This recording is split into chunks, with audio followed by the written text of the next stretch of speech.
Hawaii has ordered a mandatory 2-week quarantine for all new arrivals. Italy reporting 793 more deaths just yesterday, the largest one-day increase by far. And NBC audio technician Larry Edgeworth has died after contracting the coronavirus. His wife said he also suffered from other health ailments.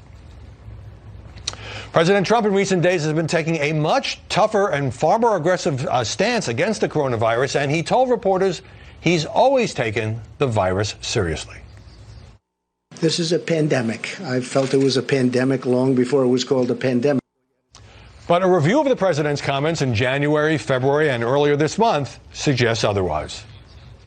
Are there words about a pandemic at this point? No, we're not at all, and we have it totally under control. It's one person coming in from China, and we have it under control. It's going to be just fine. Now the Democrats are politicizing the coronavirus. You know that, right? Coronavirus. And this is their new hoax. Are you concerned that the virus is getting close to the White House? No, I'm not concerned at all. No, I'm not. You know, we've done a good job. But the president is no longer soft-pedaling the magnitude of this crisis, saying the virus could last until July or August. We have a problem that a month ago nobody ever thought about. This is a bad one. This is a very bad one. This is bad in the sense that it's so contagious. And many in the media welcoming the president's new and sharper tone. He is being the kind of leader that people need, at least in tone, today and yesterday. The president's tone has changed, and this is not something that should be applauded necessarily, or frankly something that should be expected to continue. This is where he should have been all along. The president was sober.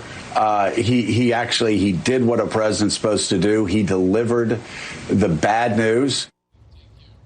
Joining us now here in Washington is Stephanie Grisham, the White House press secretary. Welcome. I may have to interrupt our conversation to get to Governor Cuomo for at least a couple of minutes.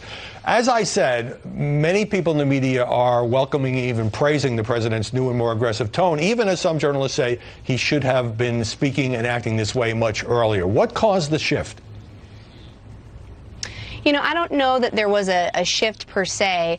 You've got to remember the president, he declared a national health emergency in January. He took his decisive action to shut down the borders with China very, very early, and he's taken many bold actions since then, including shutting down borders with Europe. So he has acted appropriately as we have learned and had new developments about this virus. But, you know, many programs have played clips similar to what I just did. Many have written stories in which the president said things like, we've totally got it under control. So it does seem, you know, you don't have to take my word for it. It seems to many people, Stephanie, that earlier he was not where he is today in terms of full-scale mobilization.